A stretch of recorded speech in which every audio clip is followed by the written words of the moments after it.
우주에 존재하는 무수한 생명체들은 놀라움과 모험으로 가득 차 있습니다. 칼 랜보그. 칼 랜보그에게는 선견지명의 능력이 있었습니다.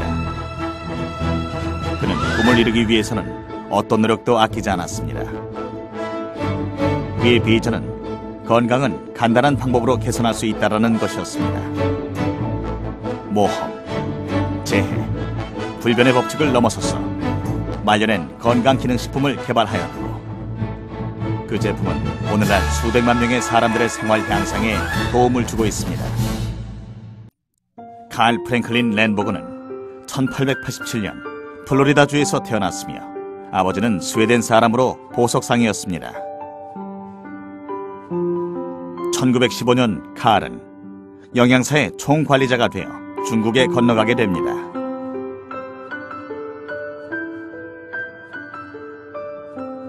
칼은 이국적인 상하이 생활을 즐겼고 중국 문화에 적응하면서 중국어도 꽤 유창해졌습니다.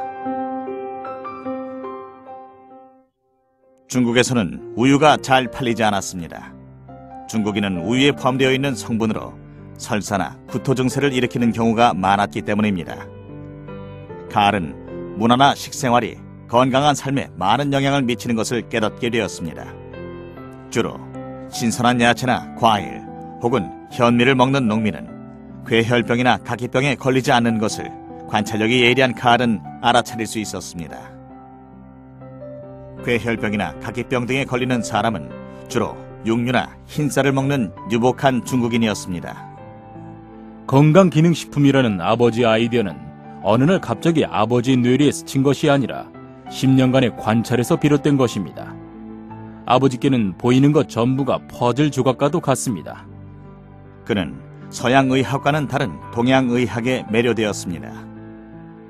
예전 소에게 알파파 실험을 했던 것을 생각해낸 칼은 알파파는 고른 영양 성분을 가지고 있다는 가정을 세우고 그 가설을 신중하게 검증하려고 노력하였습니다.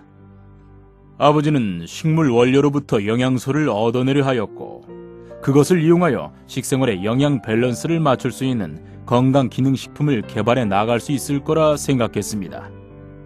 식물 원료뿐이 아니고 우유에 포함된 무기질이나 생선에 포함되어 있는 기름도 사용하였습니다. 칼은 지도도 없이 바다에 노를 저어 나가려 하고 있었습니다. 최초로 비타민이 알려지고 불과 몇 년 후 건강기능식품으로 몸에 부족한 영양소가 조화를 이루는 데 도움이 된다는 이론은 당시 의학에서는 인정되지 않는 부분이었습니다. 하지만 칼은 굴복하지 않고 강하게 밀고 나갔습니다. 뛰어난 아이디어와 선견지명을 가진 칼은 중국에서 치약과 칫솔을 판매 예정하고 있던 거대 상인의 마음에 들게 되었습니다. 그러나 상하이는 대혼란에 빠지게 됩니다. 마을에는 아편이 넘치고 거기서 거액의 부를 잡으려 고장의 군대가 분쟁을 일으켰으며 국민은 새로운 세력인 공산당과 싸워야 했습니다. 1927년 4월 쿠데타가 일어나 총동맹 파업이 일어나고 약탈이 일어나면서 칼을 비롯한 그곳의 많은 사람들이 전 재산을 잃게 되었습니다. 이제 목표는 생존하는 것. 식량 부족으로 인해 칼과 동료들은 영양실조에 걸리게 되고 그것이 자신의 발상을 실천에 옮기는 큰 기회가 되었습니다. 칼은 나뭇잎이나 잡초, 동물의 뼈를 갈아 풀이나 죽을 쑤어 스프를 만들었습니다. 맛은 좋지 않았지만 먹는 사람들은 체력을 회복하게 되었습니다. 아버지는 처음에 이상한 사람 취급을 받기도 하였으나 결국 중국인들에게서 호의를 받게 되었습니다. 드디어 화물선으로 중국을 탈출할 때 칼은 전 재산을 잃은 대가로 미래의 이상을 얻게 됩니다. 완성하는 데까지 몇 년이 걸릴지 어떠한 모양으로 완성될지는 모르는 일이지만 아버지께서는 전 세계의 영양 보급만은 해결될 것이라는 확신을 가지고 계셨습니다. 칼은 1927년 캘리포니아에 도착했습니다만 40세의 나이에 주머니에는 24달러가 전부였습니다. 아르바이트로 생계를 꾸려나가며 연구에 매진하였습니다. 알파파와 물냉이, 파슬리의 즙을 내는 연구에도 몰두하였습니다. 칼은 하루에 17, 8시간 일만 계속했지만 상품이라 할 수 있는 것이 처음 만들어진 것은 중국에서 건너와 정확히 7년 후인 1934년이었습니다. 건강기능식품이라 이름을 붙인 첫 식품은 식물의 농축액, 무기질, 비타민 A와 E가 많이 포함되어 있는 오일 3가지로 구성하였습니다. 하지만 비타민이라는 것조차 듣지도 못해본 사람들을 상대로 건강기능식품을 판매할 수 있었을까요? 어떠한 자격도 없던 칼에게는 괴짜라는 인상이 박혀버리게 되었습니다. 그러나 칼은 반드시 성공할 것이라고 확신하였습니다. 1936년 칼과 아내 에이블린과의 사이에서 남자아이 샘이 태어났습니다. 그 후 가족은 캘리포니아주 발보아로 이사하게 되었습니다. 판매량은 갈수록 줄어들었고 에이블린은 생활고에 참을 수 없게 되어 부부는 별거하게 됩니다.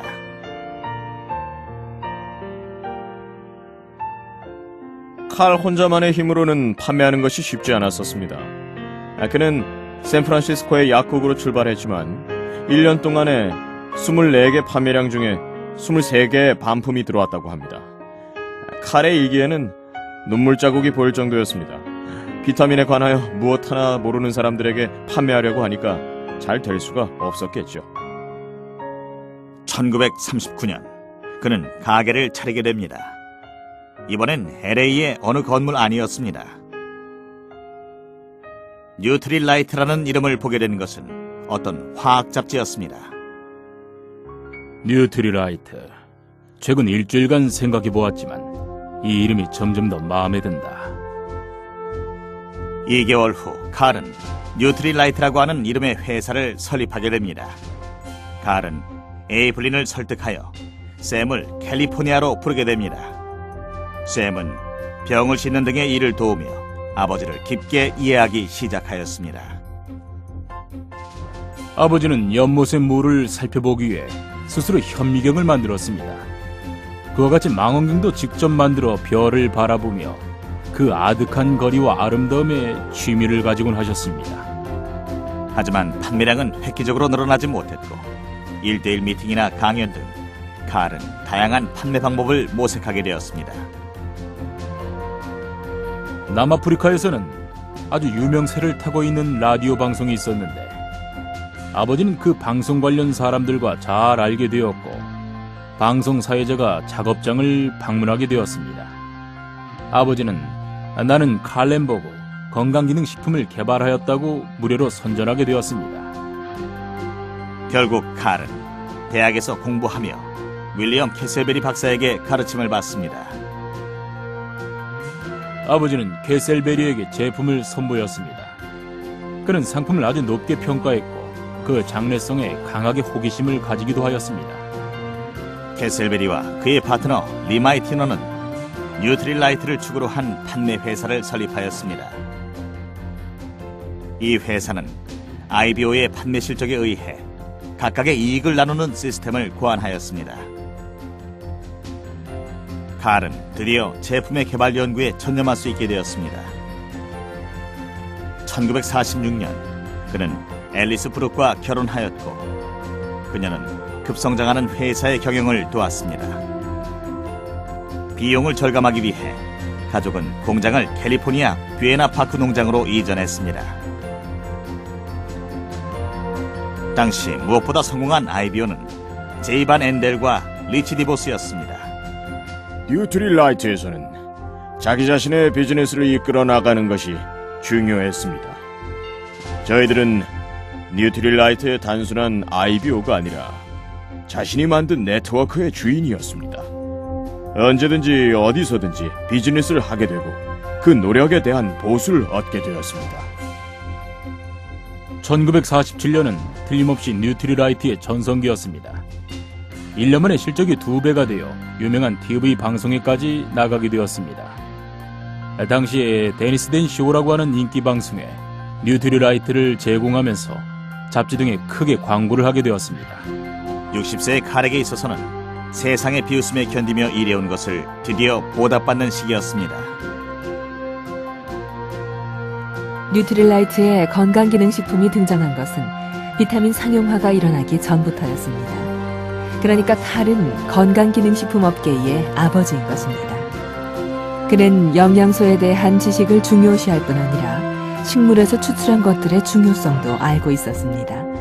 저희들 과학자가 추출물 안에 유용한 물질이 있다는 걸 깨닫게 된 것은 그로부터도 몇 년 정도 후였습니다. 그러나 뉴트릴라이트의 판매 회사인 마이티너와 캐셀베리의 사이에서 문제가 생겨 식품의약품안전청에서 소송이 일어났습니다. 소송은 길어졌고 판매 실적에 타격을 받았습니다. 신문으로도 알려지면서 새로운 아이디어를 지향하는 사람들이 줄어들었습니다. 1953년 식품의약품안전청은 뉴트릴라이트의 제품에 대한 근거가 될 수 있는 부분과 없는 부분을 결정하고 뉴트릴라이트도 판결을 받아들여 제품이 사실상 승인받았습니다. 그러나 다시 한번 실현의 시간이 왔습니다. 아버지는 신상품의 개발에 대해 생각했습니다. 어머니를 위해 몇 년 동안 식물 원료를 화장품에 쓰고 있었기 때문입니다. 하지만 화장품의 판매 방법에 대한 칼의 의견은 마이티너와 캐셀베리와는 달라서 만족할 수 있는 합의점을 낼 수 없었습니다. 저희들은 판단을 망설였습니다. 마이티너와 캐셀베리와의 관계를 정당화하려는 뉴트릴라이트에게 새로운 소송이 일어난 것입니다. 이 소송에 저항한 제이반 엔델과 리치 디보스는 회사를 일으키기로 합니다. 회사는 아메리칸 웨이, 암웨이라고 이름이 지어졌습니다. 암웨이는 대성공했고 제품의 폭을 넓혀갔습니다. 칼은 77살이 되고 뉴트릴라이트의 경영을 아내와 아들, 이사회에 유임하기로 했습니다. 경영은 곤란했지만 결국 마이티너와 캐셀베리로부터의 매수에 성공했습니다. 사업 규모는 1969년까지 1200에서 1300만 달러로 상승해 상황은 호전되었습니다. 1969년 칼의 그동안의 개인 문서가 의회에서 공개되어 뉴트릴라이트 성장에 큰 추진력이 되었습니다. 그것은 영양에 대한 화이트 하우스 회의라 불려 그때 처음으로 미국인들의 식생활은 사람들이 생각하는 것 같이는 몸에 좋지 않다는 것을 알릴 수 있었습니다. 영양의 불균형이 심장병, 암, 중풍 등 급증하는 많은 중증의 원인이 되었다는 것을 알 수 있었습니다. 이것이 건강에 대한 사고나 운동의 중요성을 깨닫는 결과를 가져온 계기가 되었습니다. 뉴트릴라이트는 세계적 시장으로 암웨이를 이끌었습니다. 이 제품을 사용하고 싶다고 언제나 이야기했었습니다. 문제는 어떻게 손에 넣을까 하는 것이었습니다. 둘은 회사를 매수하였습니다. 뉴트릴라이트는 눈 깜짝할 사이에 급성장했고 사업 규모는 4배로 늘어났습니다. 회사를 팔고 수개월 후 1973년 1월 칼 렌보그는 세상을 떠났습니다. 그의 나이 86살이었습니다. 칼의 꿈은 현실이 되었습니다. 풍요로운 결실을 가져오는 비즈니스를 깨닫고 몇백만의 사람들에게 건강할 수 있는 기회를 제공해 주었습니다. 지금의 뉴트릴라이트의 건강기능식품은 연간 수입이 10억 달러를 넘고 있습니다. 암웨이의 시장은 국제적이 되었고 칼의 비전의 원점인 중국에서도 뉴트릴라이트의 제품이 판매되고 있습니다. 그 비전은 영양학 분야에서 세계를 리드하는 최적 건강센터에서도 이어가고 있습니다. 이것들은 전부 칼 렌보그의 끝이 보이지 않는 호기심과 불굴의 정신에서 태어난 것입니다.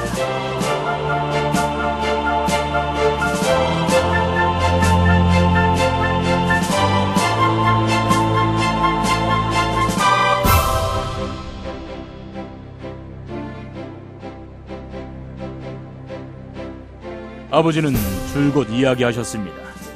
너에게 꿈이 있고 어디까지든 찾으려는 열의가 있다면 그것은 언젠가 반드시 이루어질 것이다. 아버지는 장기적인 목표와 큰 비전을 가진 신념 있는 분이셨습니다. 거기에 이룰 수 있다는 각오만 있다면 꿈은 언젠가는 이루어지는 것입니다.